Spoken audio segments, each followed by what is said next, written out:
Welcome to Centric Live Better podcast, where we share real stories, practical tips, and community conversations to help you live better financially and together. I'm Kelli Green with Centric, and as the holidays approach, many families experience both joys and challenges.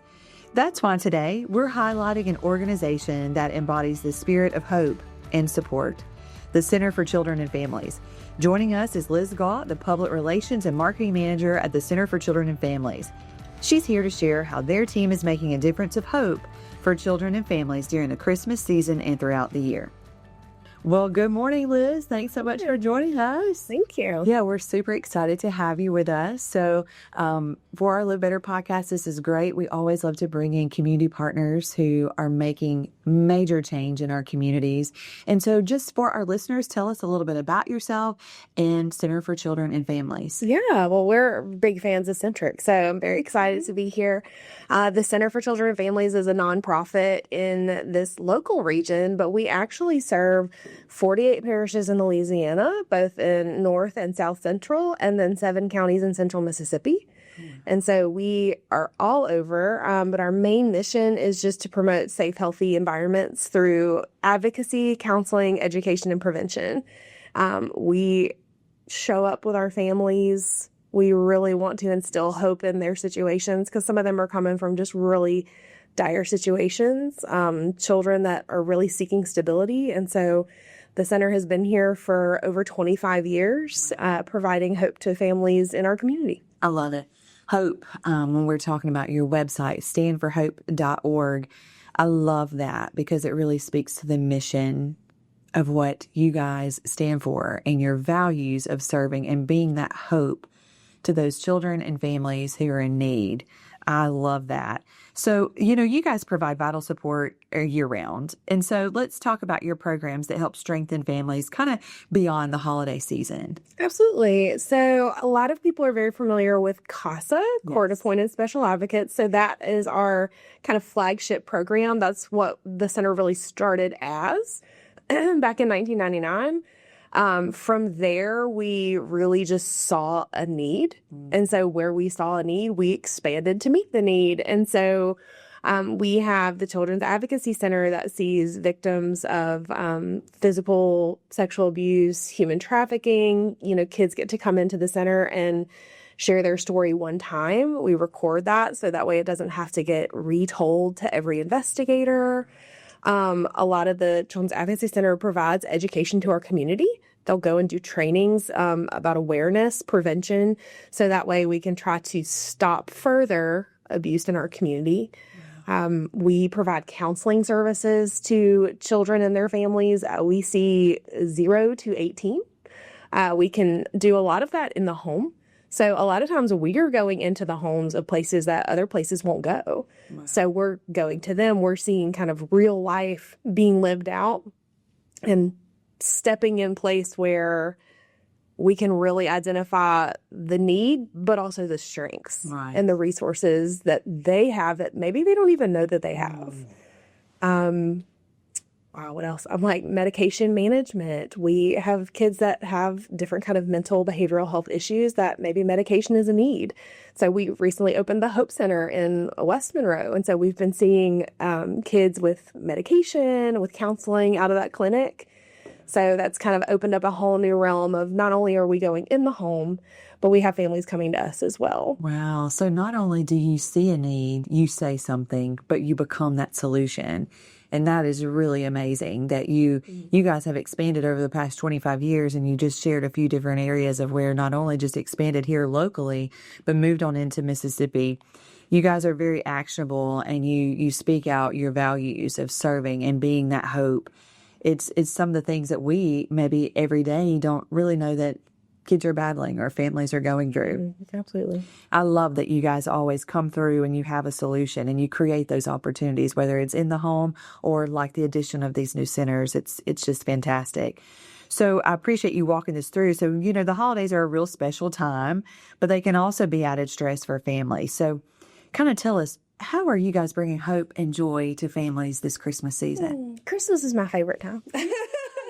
I love the Christmas project. That is what we do. We Oh man, it's been for about 20 years now that we've been doing this project. And what it started as is, our CASA advocates, they're seeing families and they're in the home and kind of seeing how this family is going to experience Christmas and how different that was from their own families really preparing for Christmas.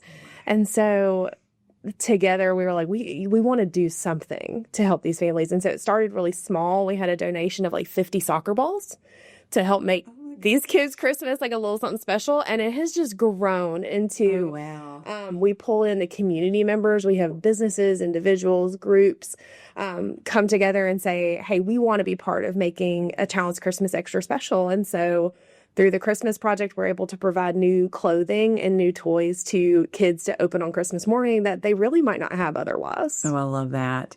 So tell us a little bit more. How can, if you know that there may be families that are in need that would really benefit from the Christmas project, how does someone maybe register or become, as a part, could be a recipient of your good works? So a lot of what makes our Christmas project different from other places is it's specifically for children that are currently in our services.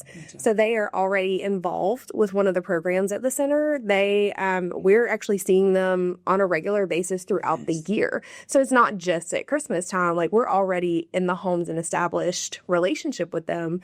So our clinicians, our advocates, our staff that are in the home present this need closer to Christmas and say, hey, we do a Christmas project. This is what we're able to help. Is that something that you feel like your family needs? And we do have some families that say like, oh no, we're good.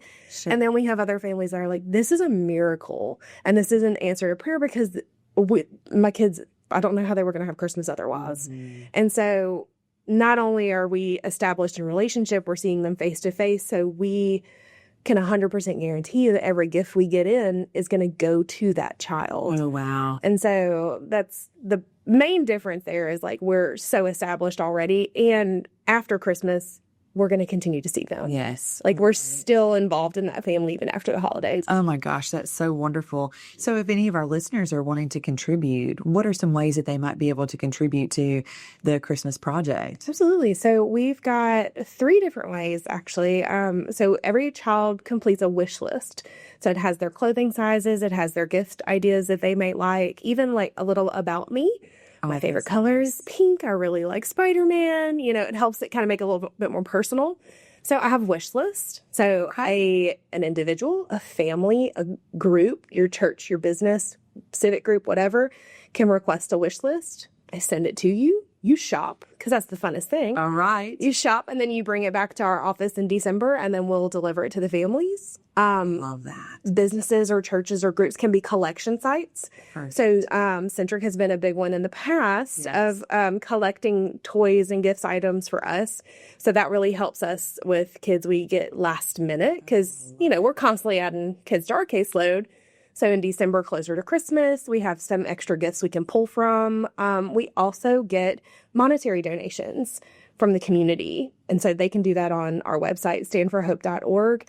That helps us provide like very specific needs. One really cool one is we had a family of, I think like 6. We needed to purchase 6 mattresses because they did not have actual mattresses at their home. They were sleeping maybe air mattresses or sleeping bags. And so through a huge donation that we got from a corporate sponsor, we were able to go and buy 6 mattresses for their Christmas. And so I was like, how incredible. It's so wild. You think about whenever you speak of a need, our community has always been so good to respond. Mm-hmm. And that's the benefit, I think, of always staying a little more local and in the communities that we have right around us. Because almost always, if there's a need, someone is going to stand up to fill in the gap and be that hope, similar to the way that you guys are year in and out. Absolutely. We have such a generous community too. Yes. It's great to be a part of that. Mm-hmm. I love it. And I appreciate you mentioning we enjoy being a collection site. We'll have the little collection bins at the front of the offices when you walk in. So we're super excited about doing that. So, I want to just kind of talk about a few different things too, because we are a community partner. We love working with your team. And part of the things that your team does, going in and out, day in and day out, whether that's in the office or serving the community in the homes. it's important to take care of the staff. And you guys do a wonderful job of ensuring that your team is very well prepared. But only that too, it's heavy emotionally, physically, the things that they're dealing with day in and day out. And we're just excited to be a small partnership of offering financial education to Center for Children and Families. So in talking about that, I want you to, if you wouldn't mind, just expand on the good work that you guys do, not only externally, but how well you guys take care of your staff at Center for Children and Families. Oh, yeah. We like to say it's probably the best place to work ever. Yeah. We might be a little biased. But our staff, our leadership really take control over what benefits we have because it is meaningful work and it is hard work and it is heavy when you're seeing and you're reading and the hardness that is happening to children and in our community. It is hard. Yes. And so they really strive to bring things in to help maybe alleviate some of that stress. We have a big culture of play.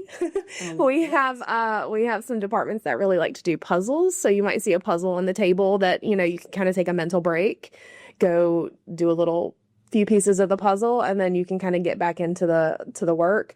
We're big on community, so we may be eating lunch or breakfast together, walking away from the computer and saying like, hey, I need to walk a lap around the office. Let's go. So it's very community oriented and promoting like take care of yourself. Yes. However that looks. It goes back to what I've always admired about you guys is we've partnered for several years now, but you see a need, you create that solution. Mm-hmm. You create a level of hope for the community, and that starts internally. And I think that is just such a wonderful quality of a local employer, taking care of your people, and they will take care of everything else. Mm-hmm. And I just really admire that about Center for Children and Families. It's always been a pleasure to work with you guys. So, thinking about this too, I know that community partnerships in different organizations are really critical to serving, meeting the needs of not only the Christmas project, but other things that you may have going on. So tell us a little bit about, why it's so important that you have these organizations to partner with Center for Children and Families. Well, I mean, honestly, collaboration is key. Mm-hmm. I think, we're doing a great work, but we can't do that by ourselves. Right. And none of it is done by ourselves. We need other organizations. We need other community partners to come and walk alongside us, support that work, spread that work. Because, we're only one organization. We can't change the world by ourselves. Like, that's going to have to be a collaboration and really leaning on the support of others. And whether that is through people promoting our messages, promoting our events, maybe they are making donations throughout the year because, that keeps us up and running, honestly. Yes. And so providing needs to families and covering different needs throughout the year. So it's pivotal. We all have to work together. And I think that's the thing we were sharing earlier is just how important it is for us to recognize those particular needs and then let's be that solution. And I think it's very important that we do that. If there's an opportunity for you listeners if you have a part of an organization or if you want to donate your money, you can certainly do that, even time, and get to know what's happening at Center for Children and Families and ways in which you can become involved. The best way to do that is standforhope.org to learn more because there's several projects that you guys have throughout the year, not just the Christmas project, although it may be one of your favorite. Goodness. But there's so many things that they're doing throughout the year that would really be beneficial. I think it's outstanding. So the final thing is we're just kind of coming to a close. What's one message of hope that you'd like to share with families who may be struggling this holiday season? It's not the end. Yeah. This is not the end. There is always hope and there is always light at the end of the tunnel, and how long and dark that tunnel may feel, right, there is still light on the other side. And there are people that are here and that see you and see that value, and they can help offer some hope in that as well. Thank you so much for sharing that. It's been a pleasure, Liz, to get to know you over all of these years that we've served. just to give you guys an idea, I know we've talked a little bit about our financial wellness program that we have here, but it's important when we say at Centric, we want to help our members live better. But again, we can't do that without the partnerships that we have with community partners like Center for Children and Families. And it's just an honor to know what you guys do each and every day, and the fact that we can be a simple, teeny tiny piece of that, of supporting your staff through financial education and support during their time of need, because everybody, I think, has a struggle, throughout the holidays. It may bring about grief, a financial insecurity, food insecurity. There's lots of things. And I think as an institution, for us to stand on that we help members live better, if we didn't partner and share your part of your story with the community, I don't think that we would be doing our part. So it's an honor to have you here. And we just thank you so much for this continued partnership. Listeners, I want to just invite you to visit standforhope.org and visit any one of our locations to drop off donations for the Christmas project. Yeah. Yes. Thanks so much, Liz. We appreciate you being here. Thanks, Kelly. I've really enjoyed it. Thank you. At Centric, we believe that when one family thrives, our whole community grows together. You can learn more about the Center for Children and Families by visiting standforhope.org. From all of us at Centric, we wish you a joyful, meaningful holiday season. Thanks for tuning in to Centric's Live Better podcast. Until next time.